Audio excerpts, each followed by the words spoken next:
Welcome to a special report, delving into the shadowy underworld of British crime. Today, we peel back the layers on a notorious duo who became synonymous with armed robbery, the Bradish brothers. Forget any other namesake, this is the story of Sean and Vincent Bradish and their chilling reign of terror. For half a decade, from the late 2000s into the early 2010s, Sean and Vincent Bradish operated with a brazenness that shocked the nation. They weren't just armed robbers, they were Britain's most prolific. Their game was high stakes, their methods brutal, and their targets varied. Banks, security vans, even the unsuspecting calm of bingo halls. Their motive? A lavish, hedonistic lifestyle fueled by fear and stolen fortunes. Imagine the scene: a balaclava, surgical gloves, and the terrifying glint of a sawn-off shotgun. Sean Bradish, often the one wielding the weapon, would confront his victims, a chilling threat on his lips. "I'll blow your head off." Onlookers were casually threatened with being taken hostage, a callous tactic designed to break any resistance. This wasn't about stealth, it was about overwhelming, brutal intimidation. Their estimated haul from over 100 raids, nearly a staggering £1 million. And how did they celebrate? With an audacity that truly defied belief. The brothers would photograph themselves, raising champagne flutes, toasting to their latest successful heist. This ill-gotten gains funded a life of excess, at least £500,000 squandered on luxury cars, prostitutes, drugs, and sun-drenched Caribbean holidays. They began their crime spree targeting foreign exchange counters at Thomas Cook branches, conducting at least 25 such robberies. When security tightened, they simply shifted their focus, adaptable in their criminality. Their arrogance grew with each successful raid. Consider the incident at a travel agency where Sean was sprayed by smart water, a security device. Unfazed, he brazenly walked back in, demanding, "Who did that?" The terrorized staff, once the brothers fled, could be seen on CCTV hugging each other in sheer relief. This was their signature, not just to rob but to terrorize. Prosecutor Francis Sheridan described them as highly organized and determined, with Sean particularly relishing finding customers in banks so he could frighten the life out of them. The beginning of the end for the Bradish brothers came when their accomplice, Stephen Roberts, was arrested and became a supergrass. The Old Bailey heard harrowing details of 24 raids alone, accounting for over £224,000. One particularly violent incident at an HSBC in Coulsdon, Surrey, saw Sean pointing a weapon at customer Joanne Redmond's head, screaming, "Give me the money, hurry up, or she gets it in the head." Over £5,000 was stolen in that single, terrifying encounter. On April 12, 2012, justice was finally served. Sean Bradish received 4 life sentences. His brother, Vincent, was jailed for 22 years. The Bradish brothers, a chilling reminder of how a hunger for illicit wealth can lead to a path of terror and ultimately to a hard fall. Sean Bradish, aged 46, was granted day release from an open prison, a scheme intended for rehabilitation. Yet, between April and September 2012, and then again after being released on license in early 2013, he exploited this freedom. He carried out a series of new armed robberies targeting banks across London, sometimes even the same branch multiple times. He pleaded guilty to 6 robberies, 1 attempted robbery, and 7 counts of possessing an imitation firearm, leading to further life sentences. This audacious spree on day release sparked significant public concern and questions about the prison system, highlighting his blatant disregard for restrictions. From the rain-slicked streets of Salford to the sun-drenched coasts of Spain, our story today follows a man whose life has been a relentless pursuit of ill-gotten gains, Lee Tansey.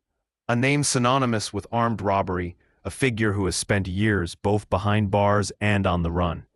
Lee Tansey isn't just a petty criminal, he's a career armed robber, known for his involvement in some of the most audacious bank and jewelry store heists in northern England. His criminal career stretches back years, marked by violence, meticulous planning, and a chilling disregard for the safety of others. Let's rewind to 2008 and 2009. Tansey was a key player in a gang that terrorized banks across West Yorkshire and Lancashire.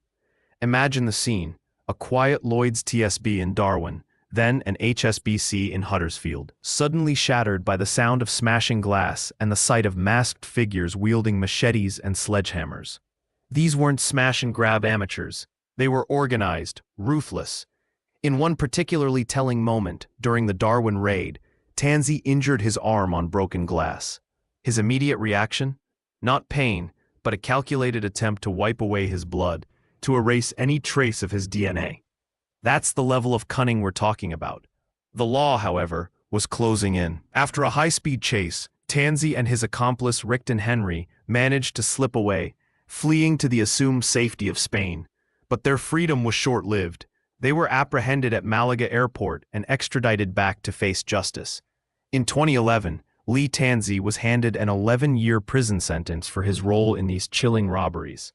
You might think that would be the end of it, a decade behind bars, time to reflect, to change. But for Lee Tansey, it was merely a pause. Incredibly, Tansey was released early from his sentence. And what did he do with this second chance? He squandered it. By 2016, he was back to his old ways, joining forces with new accomplices, Anthony Goff and Christopher Rubin, for another terrifying crime spree. Between July 2016 and January 2017, this trio embarked on 6 more armed robberies, hitting banks and jewelers across the north of England. Their methods had evolved. They were now masters of disguise, often posing as builders in high-visibility jackets, blending into the background before and after their raids. They used cloned registration plates, constantly switched getaway vehicles, and even set cars on fire to destroy evidence and throw police off their scent. Can you imagine the terror? Picture a jeweler's in Rawtenstall, 2 women going about their day, suddenly facing the barrel of a handgun and a sawn-off shotgun. The gang made off with over £200,000 in jewelry in that single brutal raid. These weren't just thefts, they were traumatic experiences that left lasting scars on their victims. The police, however, were relentless. They described Tansey and his crew as being fueled by greed and becoming arrogant in the fact they were never going to be caught. But every criminal has a slip-up, and theirs came in January 2017. They were caught red-handed, preparing for yet another robbery in New Mills, Derbyshire in March. 2018, the curtain fell on Lee Tansey's reign of terror. At 40 years old, alongside Goff and Rubin, he faced the music, admitting to the conspiracy, to the firearms that had terrorized so many. And the verdict? A staggering 21 years in prison for each of them. Lee Tansey's story is a chilling echo, a stark warning of a life utterly consumed by crime. A man who, given chance after chance, chose only to plunge deeper into the darkness. His legacy isn't one of daring heists, but of shattered lives, endless fear, and the cold, unyielding reality of a prison cell. Welcome to the Crime Reporter. Today, we're unmasking a truly formidable criminal enterprise, one led by a man described as a hardened individual with a penchant for violence, Daniel Kelly and his trusted associates, the Ahern brothers. Daniel Kelly isn't just any career criminal. His rap sheet began incredibly early, with his first conviction for shoplifting at just 11 years old. From those petty beginnings, his criminal career escalated dramatically, embracing aggravated burglary, weapons charges, and eventually the highly lucrative and dangerous world of Class A drug dealing. Notably, Kelly was a pioneer in using modern technology for illegal gains. In 2016, he made headlines as one of the first individuals in the UK to be jailed for using a drone to smuggle contraband into prisons. He meticulously adapted a remote-controlled drone, even spray painting it black to avoid detection, to ferry items like tobacco and the psychoactive drug spice to inmates. This innovative, yet illegal method highlighted his cunning and willingness to adopt new means to further his criminal activities. He built a reputation, a network, and a formidable capability for complex criminal operations. It was later, with the Ahern brothers, Lewis and Stewart, that Kelly would embark on some of his most audacious international schemes.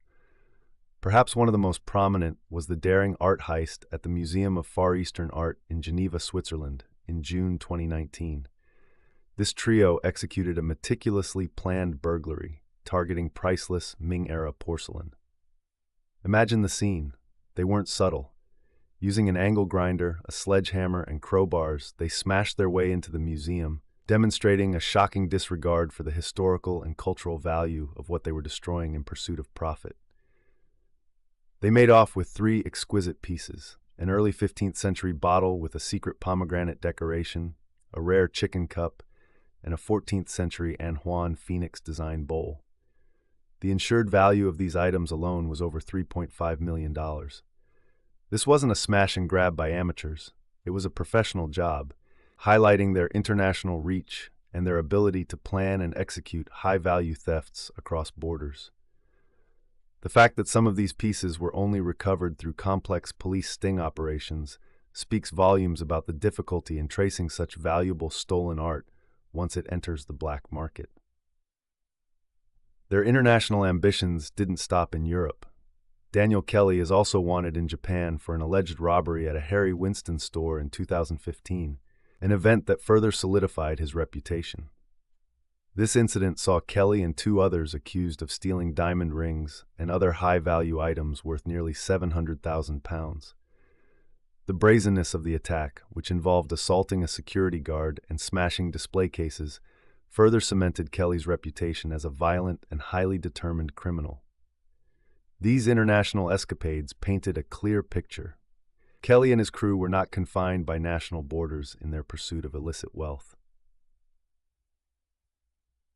But perhaps the most chilling chapter in their collective criminal saga, the one that truly defines the dangerous nature of Daniel Kelly and the Ahern brothers, is their involvement in a conspiracy to murder.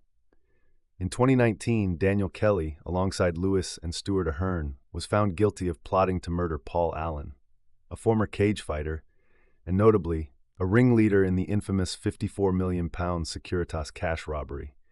The attack on Allen was brutal. He was shot and left paralyzed in his Woodford Green home in July 2019. Crucially, Kelly was identified as the shooter. The court heard how this was not a spontaneous act, but a calculated, targeted hit. The conspirators used sophisticated methods, including surveillance and tracking devices, to pinpoint their victim. After the shooting, in a desperate attempt to erase their digital footprint, Kelly even threw an iPad connected to the crime into the River Thames. Incredibly, police divers managed to recover it, providing crucial evidence that helped seal their fate.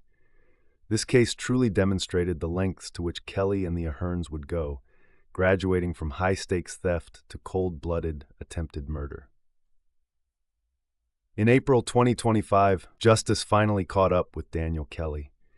He was sentenced to a staggering 36 years in prison for the conspiracy to murder Paul Allen, with an additional 5-year extended license period. Lewis Ahern received 33 years, and Stuart Ahern, 30 years. Welcome, brave listeners, to Underworld Chronicles, where the shadows hold secrets and legends walk among us. Today, we rip back the curtain on a figure whispered about in hushed tones, a man whose very name sends shivers down the spine of Ireland's criminal elite. We delve into the life of Gerard Hutch, but you know him better as the Monk. Born on April 11, 1963, in the unforgiving streets of Dublin, Gerard Hutch isn't just a name on a police file. He's an enigma, a paradox wrapped in a riddle. At 62, he's not merely a survivor in the brutal world of organized crime. He's a kingpin, a meticulous strategist, and the alleged architect of a criminal empire. But how does a man, supposedly at the pinnacle of international gangsterism, earn a nickname like the Monk? A title that conjures images of quiet contemplation, not cold-blooded power?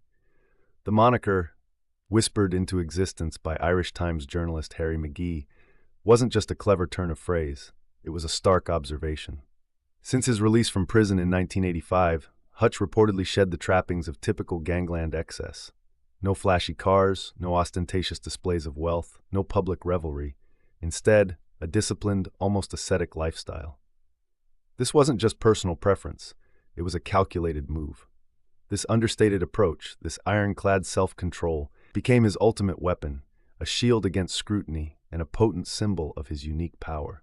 While others flaunted, Hutch calculated. While others binged, Hutch schemed. This chilling discipline, they say, is the secret to his terrifying longevity. But make no mistake, beneath the veneer of the Monk beats the heart of the alleged leader of the infamous Hutch gang. This isn't some back alley crew. This is a sprawling, Dublin-based organized crime group with tentacles reaching far across international borders. They are a force to be reckoned with, a syndicate of audacious ambition and ruthless efficiency. And for years, they've been known to the Irish public, sometimes with a dark, almost folkloric reverence, as if stepping straight out of a real-life Bugsy Malone. A criminal enterprise, certainly, but one with its own unique, chilling character, distinct from the rough-and-tumble street gangs. And Hutch's alleged exploits don't stop at gang leadership. For decades, his name has been synonymous with audacity, with legend-making heists that captivated a nation. He was, for a long time, the prime suspect in two of the most daring, most meticulously executed armed robberies in Irish history. These weren't amateur jobs. These were cinematic-level operations, requiring a chilling level of foresight, precision, and nerve. And Hutch's alleged exploits don't stop at gang leadership. For decades, his name has been synonymous with audacity, with legend-making heists that captivated a nation. He was, for a long time, the prime suspect in two of the most daring, most meticulously executed armed robberies in Irish history. These weren't amateur jobs. These were cinematic-level operations, requiring a chilling level of foresight, precision, and nerve. But then the blood feud, the war, the Kinahan-Hutch cartel conflict. This isn't just a rivalry, it's a saga of unbridled brutality, a modern-day gangland epic that has torn through the heart of Dublin and sent shockwaves across the globe. 18 murders, 18 souls extinguished in a relentless cycle of vengeance. Each bullet fired, each life taken, a grim tally in a conflict that seems to defy all reason and all end. And the spark that ignited this inferno?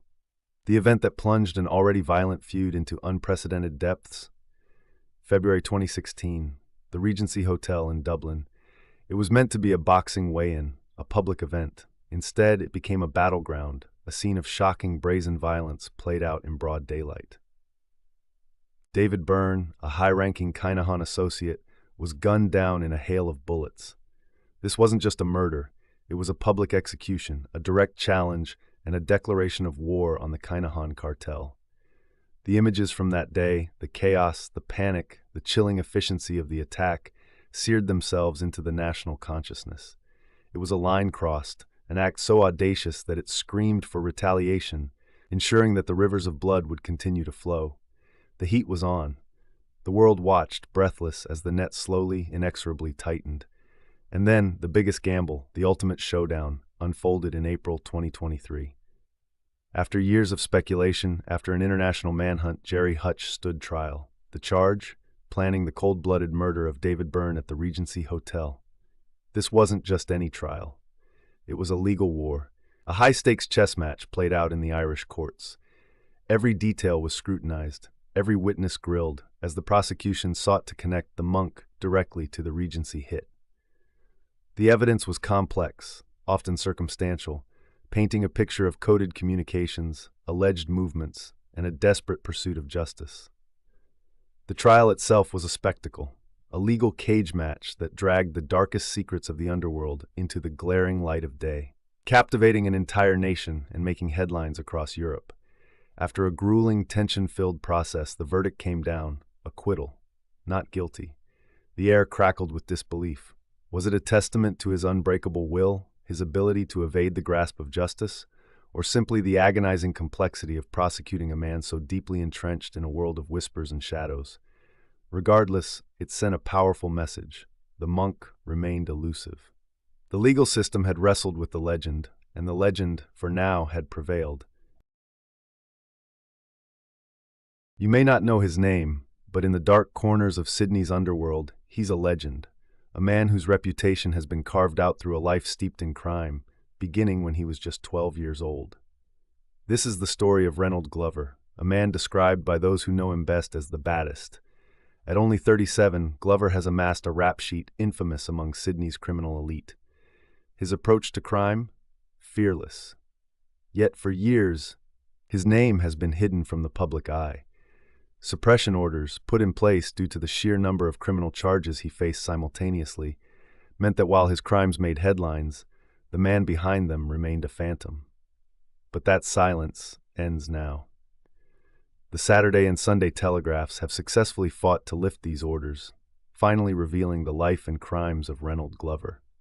Glover's criminal career started shockingly early, a murder charge at the tender age of 12. From there, he waged a one-man war against a feared gangster, even shooting a relative. He threatened witnesses in high-profile murder trials. At 22, he was accused of a series of audacious armed robberies targeting cash-in-transit vans, only to be found not guilty. And astonishingly, he even coached other crime figures on how to commit armed robberies. This isn't just a list of crimes. It's a window into a life lived on the edge, a life dedicated to the mantra of get rich or die trying.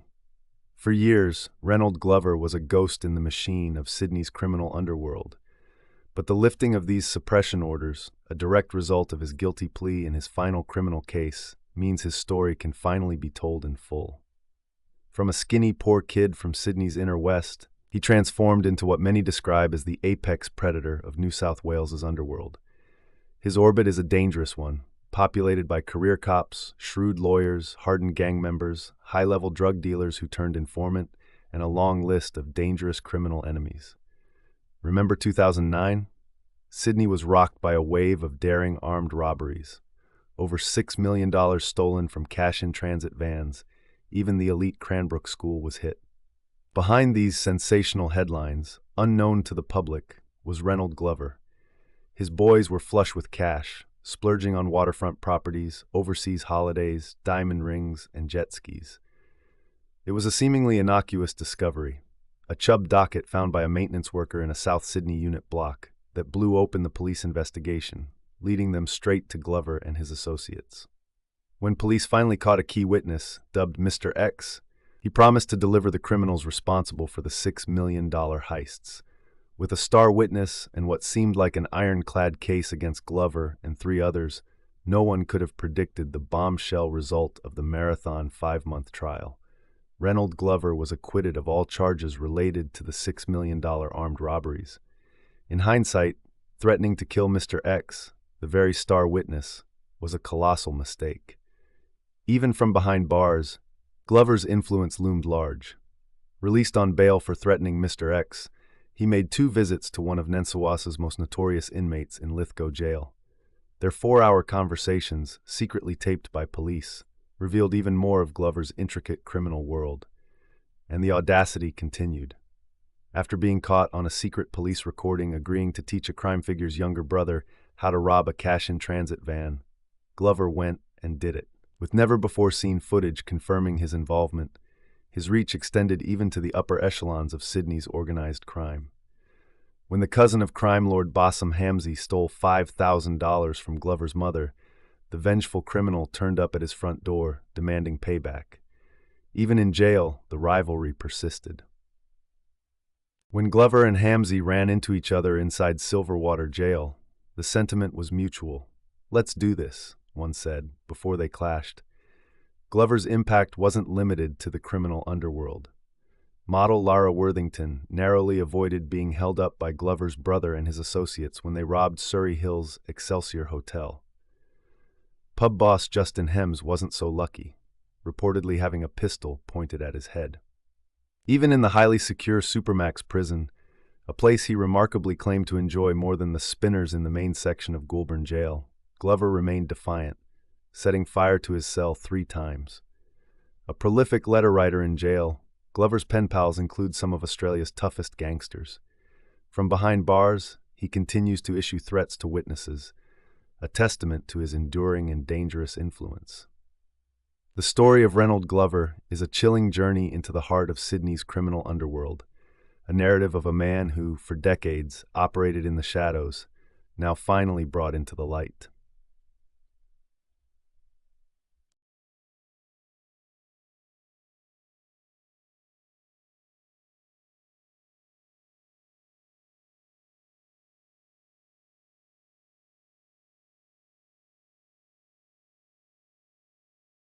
Close your eyes for a moment. Picture Belfast, December 2004. Christmas lights twinkle, carols fill the air. But in the shadows, a different kind of darkness is gathering. This isn't just about money. This is about power, terror, and 2 innocent families plunged into a nightmare that would shake a nation. Welcome to the untold story of the Northern Bank robbery, the most terrifying bank heist you've never truly heard. On the surface, Chris Ward and Kevin McMullen were ordinary bank employees. They had families, mortgages, daily routines. They worked at the Northern Bank's main cash center in Belfast, a fortress designed to protect tens of millions. They were the last people you'd expect to be at the heart of a multi-million-pound heist. But on a cold, dark Sunday night, their ordinary lives shattered into 1,000 pieces. For Chris, the nightmare began at his home. A knock at the door, seemingly innocent. But behind it stood men who weren't there for pleasantries. His family, his wife, his children suddenly became pawns in a terrifying game. They were taken, held captive, and the chilling demand delivered: cooperate, or his loved ones would pay the ultimate price. Imagine that moment, the blood turning to ice in your veins. The impossible choice. Miles away, Kevin McMullen's world was simultaneously collapsing. His family, too, had vanished into the clutches of these unseen puppet masters. Two separate families, two separate locations, all part of one meticulously planned, horrific abduction. The message was clear for both men. You are now our instruments. The safety of your families rests entirely on your obedience. The pressure, the fear, it must have been an unbearable weight. The orchestrators of this dark symphony weren't typical bank robbers. They were tacticians. They didn't need to break in. They had the keys. Chris and Kevin were forced to report for work that Monday morning as if nothing was amiss. Think of the courage or sheer terror it took to walk into your workplace, knowing your family's lives hung by a thread and you were about to become an unwilling participant in the biggest robbery in history. They were under constant surveillance, every move watched, every whisper overheard. The stage was set. Over the next 48 hours, these two men were forced to act out a macabre play. The Northern Bank's highly secure cash center, a labyrinth of vaults and security systems, became their cage. They were commanded to go about their normal duties, blending in while secretly preparing for the main act. The tension in that bank, for Chris and Kevin, must have been suffocating. Every interaction with a colleague, every glance, a potential slip-up that could cost everything. The stage was set. Over the next 48 hours, these two men were forced to act out a macabre play. The Northern Bank's highly secure cash center, a labyrinth of vaults and security systems, became their cage. They were commanded to go about their normal duties, blending in while secretly preparing for the main act. The tension in that bank, for Chris and Kevin, must have been suffocating. Every interaction with a colleague, every glance, a potential slip-up that could cost everything. Then came the night. Under the cover of darkness, on Tuesday, December 21st, 2004, the real operation began. Chris and Kevin, at gunpoint, or rather, with the threat of death hanging over their families, were compelled to open the main vaults. Picture it. Vast rooms, stacked high with bundles of cash, millions of pounds, the lifeblood of the economy, suddenly laid bare. The robbers weren't there themselves. They directed. They used the kidnapped families as leverage, a remote control for the bank's millions. Chris and Kevin were forced to load trolleys, filling them with brick after brick of banknotes. 5-pound notes, 10-pound notes, 20-pound notes, 50-pound notes, an unimaginable sum of money being transferred from the bank's secure vaults into waiting vehicles. It was a perfectly executed, bloodless, yet utterly brutal extraction of wealth. By Wednesday morning, the Northern Bank was barren. An estimated £26.5 million, a staggering amount, had vanished without a trace. The sheer scale of the theft sent shockwaves not just through Belfast, but across the entire United Kingdom and Ireland. How could such a thing happen? No forced entry, no alarms raised, just two employees showing up for work, seemingly normal, until the money was gone. The immediate aftermath was chaos. The police investigation launched was immense, unprecedented in Northern Ireland. Fingers were quickly pointed. Given the political landscape at the time, suspicion immediately fell on paramilitary organizations, specifically the Provisional IRA. The robbery threatened to derail the fragile peace process, igniting a political firestorm that reached the highest levels of government. The authorities faced an impossible task. No typical leads, only two terrified individuals, Chris Ward and Kevin McMullen, who were now caught in an unimaginable predicament. Were they victims or accomplices? their homes raided, their lives put under a microscope. They endured intense questioning, their every move scrutinized. The justice system, designed to protect, now saw them through a lens of suspicion, adding another layer of torment to their already traumatic ordeal. The Northern Bank robbery remains one of the most intriguing and debated heists in history. While many believe it was carried out by the Provisional IRA, no one has ever been convicted. Welcome, true crime enthusiasts and car aficionados. Today, we're diving into the shadowy world of a criminal enterprise that has terrorized two European nations, the infamous Audi Gang. This isn't just about stolen cars. It's about high-stakes explosions, millions of euros vanishing in a flash, and the relentless pursuit of justice. We'll explore their audacious heists, the relentless crackdown by authorities, and even touch upon a shocking incident involving a truly legendary Audi that met a fiery end. The Audi Gang, predominantly made up of Dutch nationals, earned their moniker for their signature getaway vehicles, high-powered Audis, often dark-colored and heavily modified for speed. Their method? Brutal efficiency. They target cash machines, primarily in residential areas across Germany and the Netherlands, using powerful explosives, sometimes solid, sometimes gas, to blow them wide open.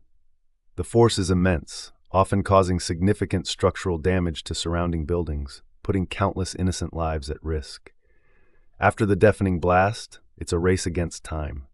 They grab the cash, often millions, and then vanish into the night, driving with reckless abandon at speeds that defy belief, weaving through traffic and evading pursuit. This isn't random. These heists are meticulously planned, with locations scouted days in advance, chosen for weaker security and prime escape routes. The financial toll of the Audi Gang's rampage is staggering. We're talking about millions of euros stolen, but the damage inflicted often far exceeds the cash taken. In one grim example, a heist saw an estimated 3.4 million euros stolen, but the resulting structural damages soared to over 4 million euros. Beyond the money, there's the profound psychological impact on communities, the disruption to daily life, and the sheer terror of an explosion in the middle of the night. What's even more concerning is their increasing sophistication. These aren't simple smash-and-grab operations anymore. Intelligence suggests they employ counter-surveillance tactics, collaborate with other criminal groups, and even use elaborate infrastructures like hidden garages to prepare their vehicles and explosives. Their primary base of operations is believed to be centered around the greater Utrecht area and Amsterdam. Facing such a mobile and dangerous threat, law enforcement agencies in both the Netherlands and Germany realized that isolated efforts wouldn't be enough. This led to unprecedented international cooperation. Europol, the European Union Agency for Law Enforcement Cooperation, stepped in, facilitating the formation of joint investigation teams, or JTIDs, bringing together Dutch and German police and judicial authorities. This coordinated approach has led to significant breakthroughs. Multiple large-scale operations and sweeps have been conducted, resulting in numerous arrests across various nationalities linked to the gang. The fight is ongoing, a cat-and-mouse game where every successful arrest chips away at this formidable criminal network. Now, while the Audi Gang used these powerful German cars as tools for their crimes, there's a separate, yet equally dramatic story involving a famous Audi that truly captivated the automotive world. In October 2015, John Olsen, the professional skier and notorious car enthusiast, had his former Audi RS6 DTM stolen and burned to the ground in Amsterdam. This wasn't just any Audi, it was a one-of-a-kind, wide-body DTM-inspired monster with around 1,000 horsepower, a car that had starred in the Gumball 3000 rally and countless videos. Olsen had already sold it to a Dutch dealer, and it was being used for a promotional video shoot. Armed criminals, driving a van, suddenly appeared, threatened the crew, and made off with the legendary RS6. The crucial detail? The thieves drove away without the car's keys. They were still in the dealer's pocket. Hours later, the car was found, a smoldering wreck in a parking complex. It's widely believed that once the thieves realized they couldn't restart the car without the key, they set it ablaze to destroy any evidence. It's important to clarify, this incident was not directly linked to the ATM bombing Audi Gang. but it perfectly illustrates the allure and unfortunate vulnerability of high-performance Audis in the region, sometimes attracting the wrong kind of attention. The story of the Audi gang is a stark reminder of the evolving landscape of organized crime, where speed, precision, and explosive power are leveraged for immense illicit gain. And while a famous Audi may have met a fiery end in unrelated circumstances, it underscores the shared thread of these incredible machines in both the legal and illegal worlds. The battle against the Audi gang continues, a testament to the dedication of law enforcement across borders. What are your thoughts on this notorious gang? Let us know in the comments below. The Graf Diamonds robbery took place on the 6th of August 2009 when two men posing as customers entered the premises of Graf Diamonds in New Bond Street, London, and stole jewelry worth nearly £40 million, 65 million. It was believed to be the largest ever gems heist in Britain at the time, and the second largest British robbery after the £53 million raid on a Securitas depot in Tunbridge, Kent, in 2006. The robbers' haul totaled 43 items of jewelry, consisting of rings, bracelets, necklaces, and wristwatches. One necklace alone has been reported as being worth more than £3.5 million. Britain's previous largest jewelry robbery also took place at Graf's. In 2003, the robbers used the services of a professional makeup artist to alter their skin tones and their features using latex prosthetics and to be fitted with professional wigs.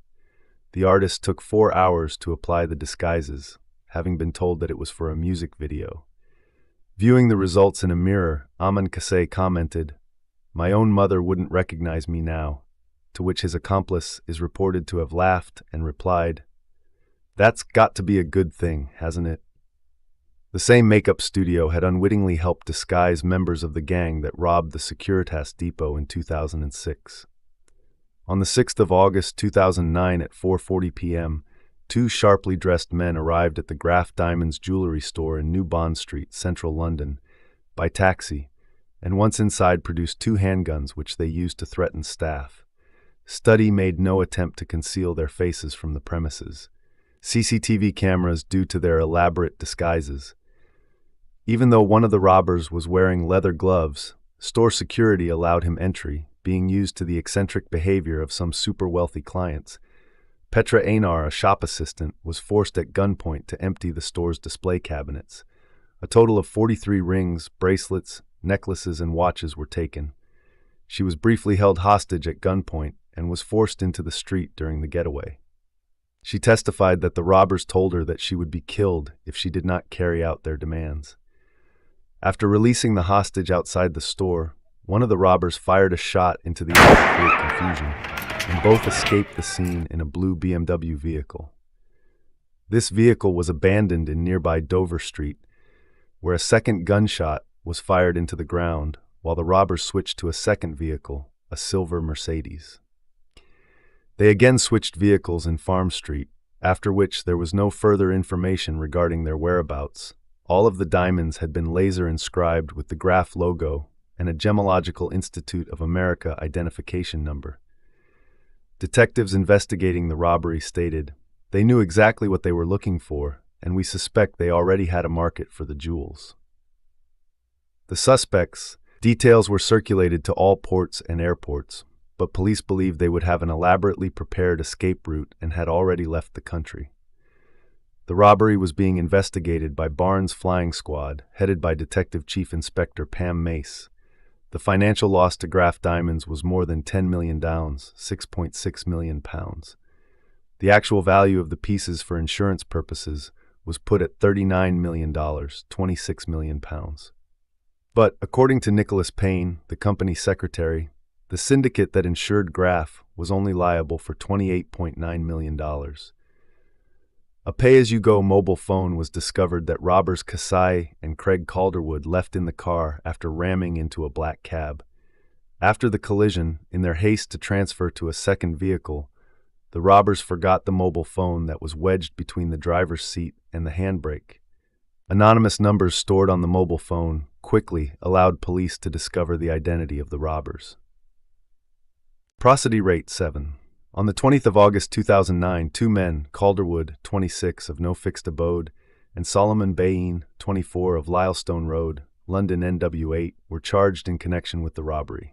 On the 21st of August, a third man, Clinton Mogg, 42, of Westby Road, Bournemouth, Dorset, was also charged, and Calderwood and Bain were remanded in custody by Westminster Magistrates Court. On the 22nd of August, Mogg appeared at Westminster Magistrates Court. All three were remanded in custody to appear at Kingston-upon-Thames Crown Court on the 1st of September. A fourth man, aged 50, was arrested and bailed. By mid-October, 10 male suspects had been arrested in connection with the robbery. Charges brought against the individuals include conspiracy with others to commit robbery, attempted murder, holding someone hostage, possessing firearms, and using a handgun to resist arrest. Kasai, who planned and executed the heist, was found guilty of conspiracy to rob, kidnap, and possession of a firearm after a 3-month trial at Woolwich Crown Court. On the 7th of August 2010, he was sentenced to 23 years in prison. 3 other men, Bain, 25, of London, Mogg, 43, of Bournemouth, and Thomas, 46, of Kingston-upon-Thames, were each jailed for 16 years after also being convicted of conspiracy to rob. Calderwood was finally jailed for 21 years. As of March 2011, none of the stolen jewelry has been recovered.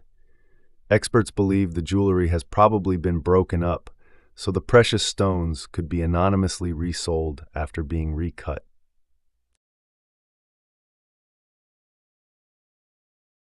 For years, the Millennium Dome stood as a symbol of Britain's ambitious future, a colossal monument on the Greenwich Peninsula.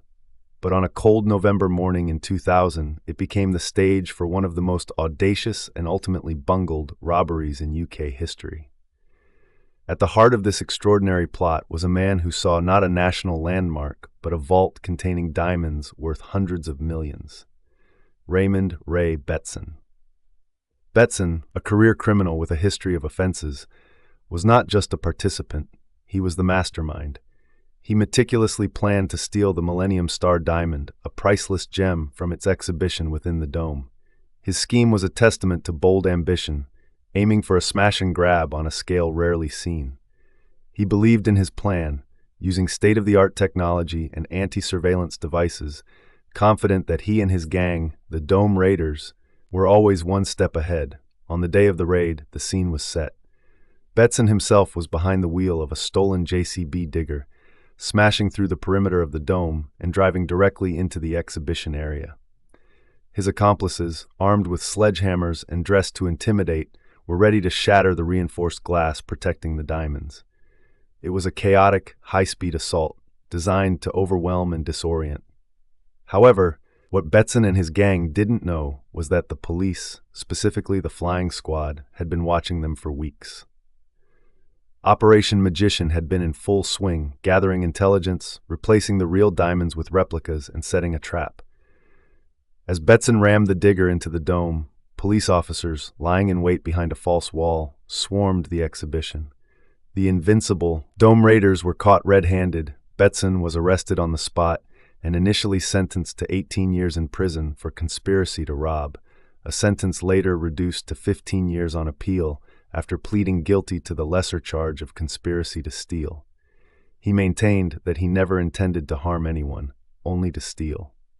After serving part of his sentence, Ray Betson was released. But the lure of high-stakes crime proved hard to resist. In March 2012, he was back in the headlines, attempting another major robbery at a cash depot in Kent. This time, he again used a digger, but in a farcical turn of events, he smashed through the wrong wall, leading to an empty room. He and his accomplices fled empty-handed, leaving behind vital evidence, including a balaclava with his DNA.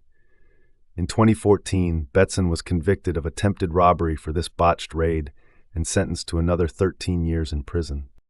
Welcome. Tonight, we're diving into a story that reads like something straight out of a Hollywood movie, a high-stakes heist with a modern twist. The target, not a bank, but a luxury watch store inside one of the UK's busiest shopping centres. The prize, £1.4 million in watches. The perpetrator, a seemingly unassuming 56-year-old man from Kent. This is the story of David Busen and the audacious Bluewater shopping centre burglary. You see, this wasn't some smash and grab. This was a crime born of meticulous planning and unnerving patience. For weeks, David Buisson became a ghost in the machine. Using a Mercedes with cloned number plates, he made no less than 16 trips to the sprawling Bluewater complex, carefully studying its layout and security. His reconnaissance was an operation in itself. During one of these visits, security cameras caught him on foot, but what they didn't see was the miniature camcorder he was carrying. Buisson was a man with a plan, and every detail mattered. He wasn't just observing, he was actively collecting intelligence. He waited for a specific window of opportunity, and then he made his move.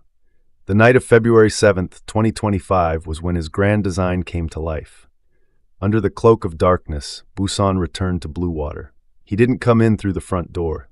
Instead, he used a telescopic ladder to scale the side of the building, gaining access to the roof.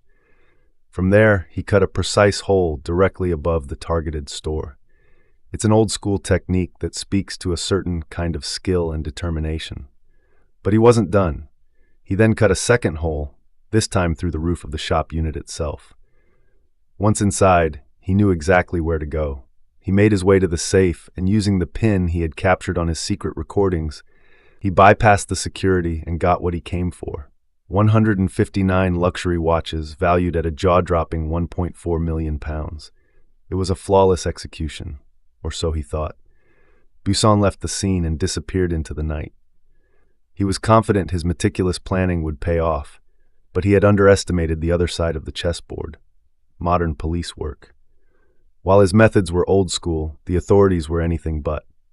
Using a combination of CCTV footage and automatic number plate recognition, or ANPR, police were able to track the cloned Mercedes and a second vehicle he used. They traced his movements and eventually identified him. The trail led them all the way to a small town in Cumbria, where David Buisson was arrested just days later.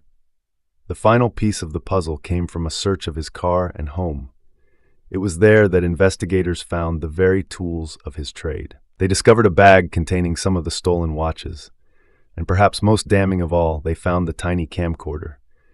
When they played the footage, it was all there: the weeks of reconnaissance, the careful study of the store, the surreptitious recording of a staff member entering the safe pin. It was the perfect piece of evidence, a cinematic climax to a very real crime. David Buisson's elaborate plan, a mixture of patience, skill, and careful surveillance, was ultimately undone by the very technology he tried to exploit. Faced with overwhelming evidence, he pleaded guilty. He was sentenced to 6 years and 1 month in prison. His story serves as a reminder that no matter how carefully a plan is laid, there's always a risk that the simplest detail or the quiet eye of a camera will be the thing that brings it all down. Hello, and welcome. Today, we're taking a deep dive into one of London's most sophisticated and audacious burglary rings. A group of 4 men, part of an organized criminal network, have been sentenced after a spree of high-value burglaries that left a trail of destruction across London and Hertfordshire. Their thefts and the damage they caused amounted to an estimated £2 million. The press release from the Metropolitan Police's flying squad paints a shocking picture of their operations. These weren't petty thieves. They were organized, and they were fast. They would cut through metal shutters, smash windows, and raid counters in full view of the public, grabbing high-value stock before escaping at speed. This wasn't a one-off operation. The group's criminal activities spanned 2 distinct periods. The first began in January 2020 and lasted until September 2022.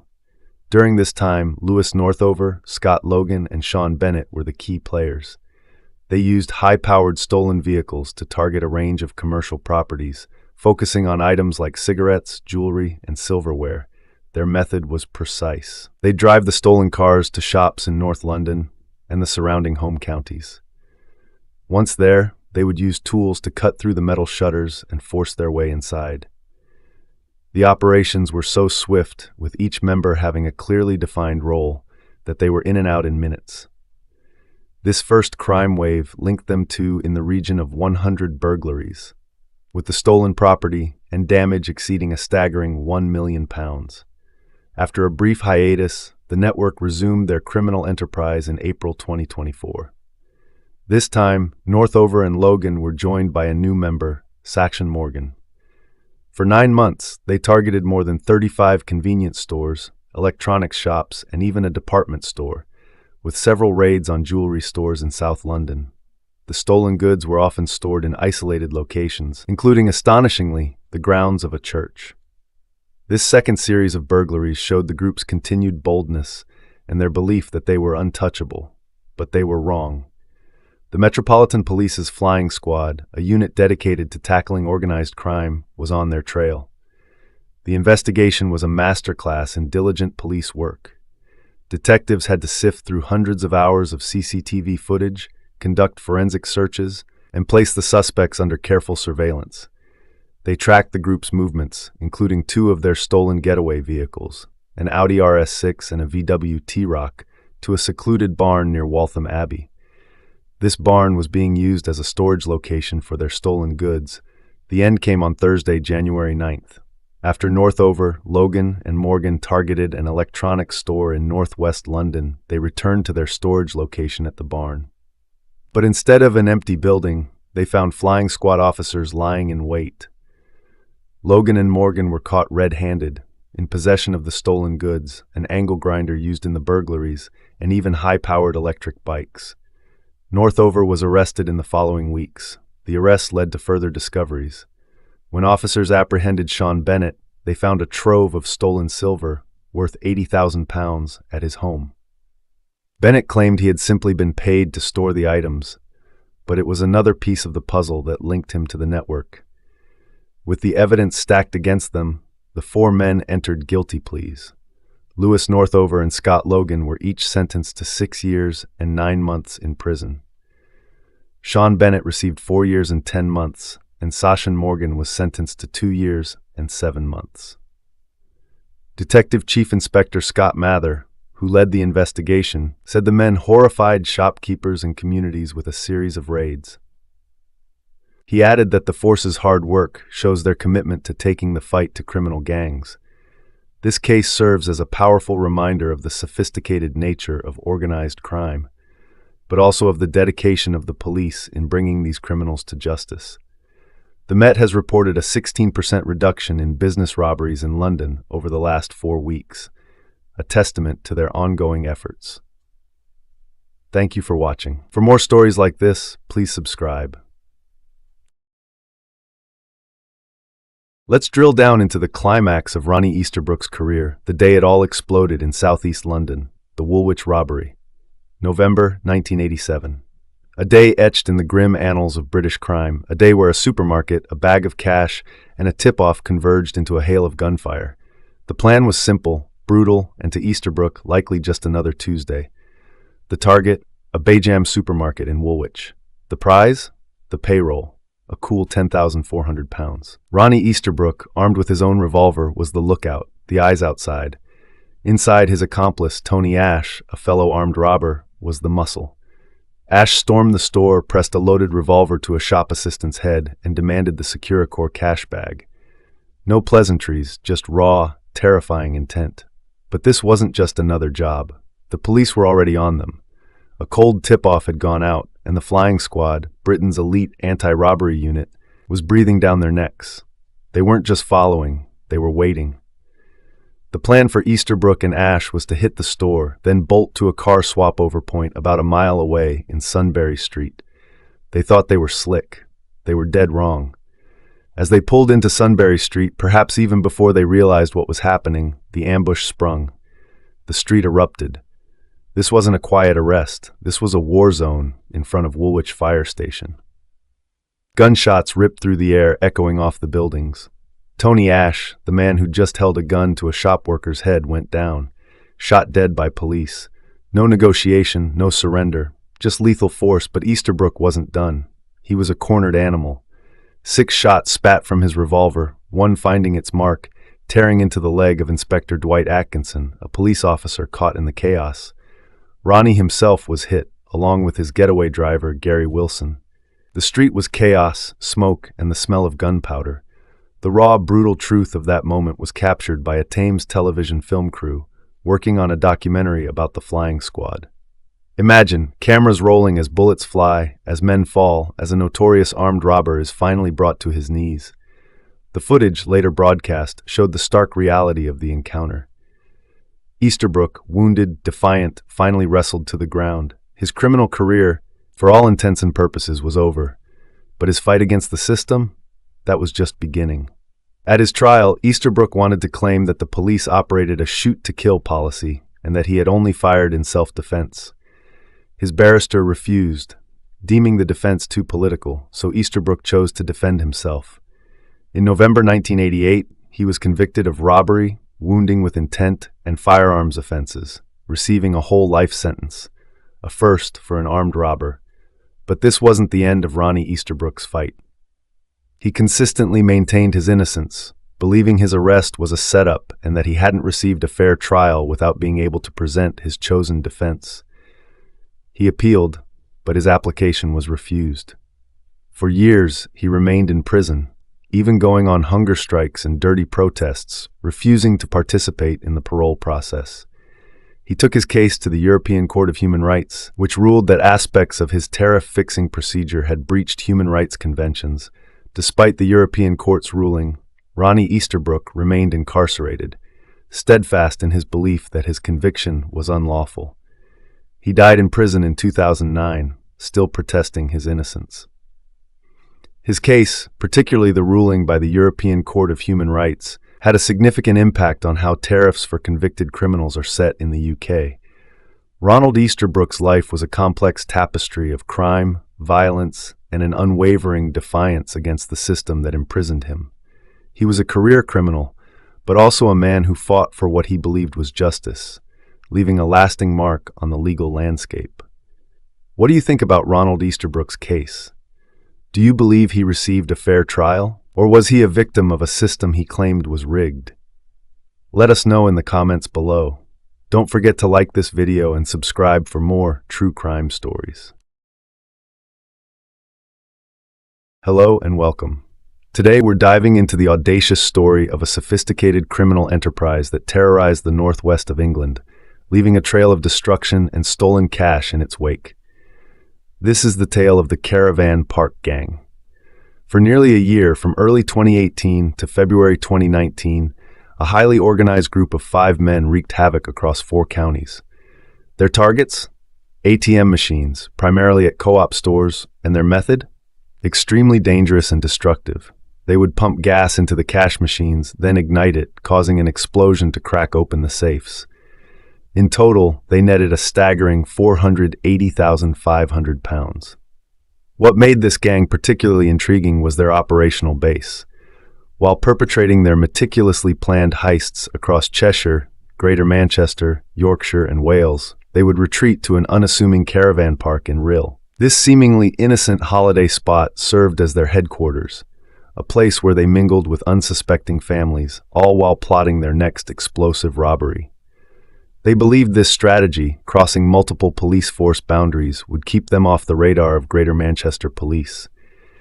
The gang's prolific nature, however, also presented opportunities for law enforcement. GMP's serious and organized crime group launched Operation Cass in mid-2018 following a surge in ATM attacks. Detectives tirelessly combed through CCTV footage, analyzed phone data, and mapped out offending patterns. They noticed common threads: the same clothing, the specific roles each member played, and the use of stolen high-powered cars like BMWs and VW Golfs, always on false plates. It became clear there were only 1 or 2 teams operating with this particular expertise. The police narrowed down their suspects to a group based in Stockport, known for their involvement in similar burglaries and robberies. Key players were identified, and intelligence was meticulously gathered. They learned the gang would travel from Manchester to the real caravan, conduct all their preparations, acquiring stolen vehicles and clothing, commit the crime, and then return to Wales, believing they were safe. The relentless pursuit by Operation Cass finally culminated in the early hours of February 15, 2019. At approximately 4 a.m., a stolen VW Golf pulled up outside the post office on Lees Road in Oldham. Inside were Philip Clark, Lewis Merkin, and Ryan Wilson. As one of them approached the ATM and began his attack, armed police, who had been conducting surveillance, swiftly moved in. Within seconds, the men were pinned to the ground. In the car, police found gas canisters and cutting equipment, undeniable proof of their intentions. This was the gang's 15th attempt, and it was the one that brought their reign of terror to an end.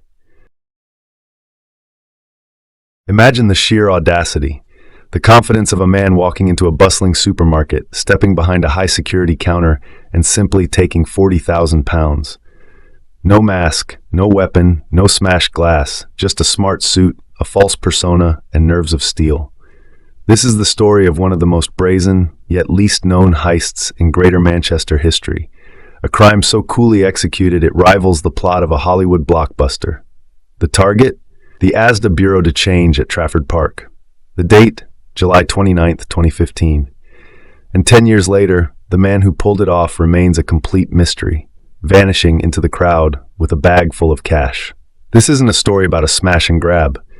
This is a masterclass in social engineering, a cautionary tale that reminds us that sometimes the easiest way to steal a fortune is just to pretend you belong there. Trafford Park in the summer of 2015 was business as usual. Busy shoppers, checkout lines, and the quiet presence of the Bureau de Change kiosk. At around 3:45 p.m. on a Wednesday afternoon, a man entered the store. He was sharp-suited, well-dressed, and carried himself with an air of authority. This was a man who looked like he belonged. The man approached the Bureau de Change counter. Witnesses and later police would suggest he was in his mid-20s or early 30s, Asian, and of slim build. Crucially, he was suspected to be wearing a disguise, a wig to give him a suspiciously full head of hair and potentially a false beard. As the actual employee stepped away, perhaps for a break or a quick task, the con man slipped effortlessly behind the counter. The deception was instant and total. He didn't hesitate. He took on the role of the bureau's manager. Customers approached the desk, seeking to exchange currency, and the imposter dealt with their requests. Now, this is where the sheer arrogance of the crime becomes clear. Sources told the Manchester Evening News that the man clearly had no idea about exchange rates. He wasn't calculating figures. He was simply dishing out wads of euros and other currencies in exchange for sterling. Some unsuspecting customers that day walked away with an impromptu Christmas bonus, receiving far more cash than they should have. He was buying time, but in the most generous way possible. The minute-long CCTV footage released later shows the cool crook fiddling with a mobile phone and a tablet device. He was calm, collected, and completely unruffled. He was playing the part of a busy manager, just going about his job. This level of theatrical performance, under the fluorescent lights of an Asda supermarket, makes the natural comparison to the real-life exploits of Frank Abagnale Jr., the basis for the movie Catch Me If You Can. The performance was flawless, but he wasn't there to hand out free money. He was there for the cash, and to succeed, he needed a critical piece of inside information. He needed the safe code. A source close to the investigation later revealed the crucial weak point. Apparently, the code to the bureau safe had not been changed for ages. He must have been in a few times and done his homework. This wasn't a random decision. It was a carefully planned operation. He had scouted the location, learned the routines, and most importantly, gained access to a vital piece of security information: the code. At some point during his act, he punched the code into the safe. He was even wearing one black glove, a small detail indicating that even though the performance was public, he was trying to leave minimal trace evidence. He bided his time, waiting for the perfect moment.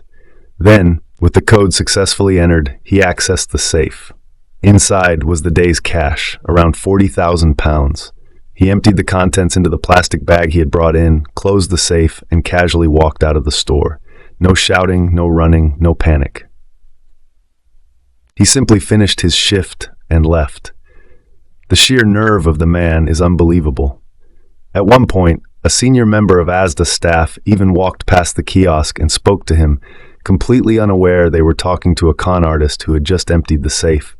The total loss was approximately £40,000. It wasn't until later that the actual Bureau de Change staff discovered the empty safe and the reality of the extraordinary deception set in. The silence that followed the crime was almost as surprising as the theft itself.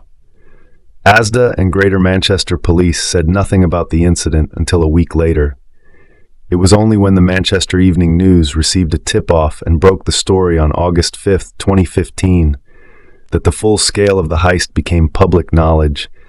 The police finally issued a public description, and more importantly, that astonishing CCTV footage. Detective Constable Simon Johnson confirmed that the man had never worked at the store and appealed for the public to look closely at the footage, specifically mentioning that the offender may have been using a disguise. The company that owned the kiosk, shocked by the audacity of the theft, put forward a £2,000 reward for information leading to the man's arrest and conviction. The case, which was instantly likened to a Hollywood movie, sparked a flurry of public interest. Everyone was asking the same question. Who was this man? And how did he know the code? Was he an employee who had been fired? Was he connected to the woman arrested at the time on suspicion of conspiracy to defraud, who was later released on bail? Despite the reward, despite the clear CCTV footage of the man posing behind the counter, and despite the high-profile nature of the case, the trail went completely cold. Greater Manchester Police confirmed this week that the mystery man was never arrested. All intelligence on the case dried up in 2015. The conman who walked out of Asda with £40,000 simply vanished. 10 years on, the story of the Asda conman remains an enduring mystery. Was he an expert social engineer who saw a single, glaring security flaw and exploited it to perfection? Did he spend the £40,000 on a new life somewhere far away? Or is he still out there, walking among us, planning his next great performance? We may never know, but the story of the man who sold a perfect lie for a fortune proves one thing. In the world of crime, confidence is currency. What do you think happened to the Asda conman? Let me know in the comments below. Don't forget to like this video and subscribe for more deep dives into the world of true crime. Until next time, stay vigilant.